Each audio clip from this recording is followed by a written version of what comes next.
विद्यार्थियों, आज हम आपके हिंदी पाठ पुस्तक से पाठ 8 अब हम दोस्त है पाठ पढ़ेंगे।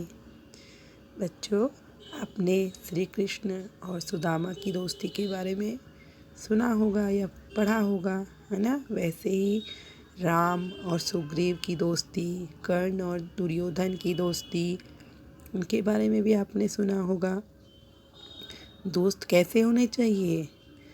दोस्त हमेशा ऐसे होने चाहिए जो हमारे मुसीबत में हमारा साथ दे। तो आज हम ऐसे ही एक कहानी पढ़ेंगे। चलिए शुरू करते हैं। एक बार की बात है, हंगरी के घने जंगल में एक प्यासा हाथी भटक रहा था। जो हाथी था वो कौन से जंगल में भटक रहा था? हंगरी के घने जंगल में। बहुत देर तक इधर उधर भटकने के बाद उसे एक झील दिखाई दी। मैंने उसने बहुत देर तक इधर उधर ढूंढा, इधर उधर खोजा, उसके बाद ही उसको एक झील दिखाई दी। वह झील में उतर गया और पानी पीने लगा।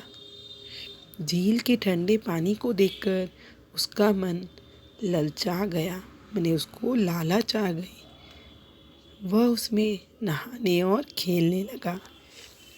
वो तो प्यासा था, पानी पीने आया था, लेकिन उसने जब देखा झील का पानी बहुत ठंडा है तो उसको क्या हुआ, उसका मन ललचा गया और वो उस पानी में वो नहाने लगा और खेलने लगा। उस झील में जहरीले डांट मेंढक रहते थे। उस झील में कौन से मेंढक रहते थे? डांट मेंढक, जो कि बहुत जहरीले थे। उनमें से एक मेंढक कूदकर ऊपर आया और हाथी के कान के पास जाकर बोला, क्या मुझसे दोस्ती करोगे? हाथी ने उत्तर दिया, जवाब दिया, न बाबा न, हम तुम कभी दोस्त नहीं हो सकते। तुम खतरनाक और जहरीले हो। न जाने कब मुझे ही काट लो। मुझे ऐसे जानवरों से डर लगता है, हाथी ने कहा। इसके बाद हाथी झील से बाहर निकल गया। हाथी की बात सुनकर मेंढक बहुत उदास हो गया।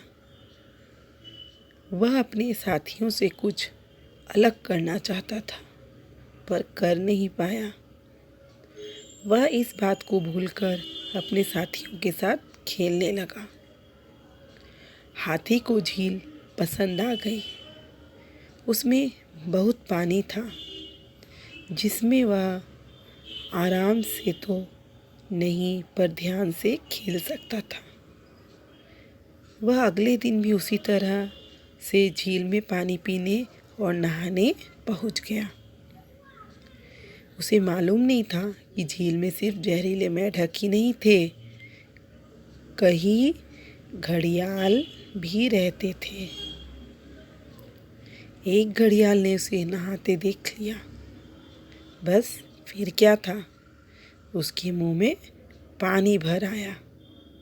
वह गुपचुप पानी के अंदर ही अंदर हाथी के पास पहुंच गया। मैंने वो पानी के अंदर में छुपा हुआ था और छुप छुप कर जो है वो हाथी के पास पहुंच गया। उस समय मेंढक आसपास ही खेल रहा था, क्योंकि वह हाथी उससे दोस्ती करना चाहता था। उसने देखा कि हाथी के सिर पर खतरा मंडरा रहा है। वह जल्दी से घड़ियाल के सामने पहुंचा और बोला, खबरदार, अगर अपनी सलामती चाहते हो तो मेरे दोस्त से दूर हो जाओ। मैं और मेरे साथी तुम्हारी कोमल खाल को काट लेंगे और थोड़ी देर में ही तुम मर जाओगे। मेरे दोस्त की तरफ कभी आंख उठाकर भी मत देखना। घड़ियाल को डांट मेंढकों से के जहर से डर लगता था, इसलिए वह घबराकर हाथी को छोड़कर दूर चला गया। हाथी ने जान बचाने के लिए मेंढक को धन्यवाद दिया। अपनी सूंड पर उसे उठाकर बोला, अब हम दोस्त हैं मेरे प्यारे मित्र। आप लोगों को कैसी लगी ये कहानी? अच्छी है ना?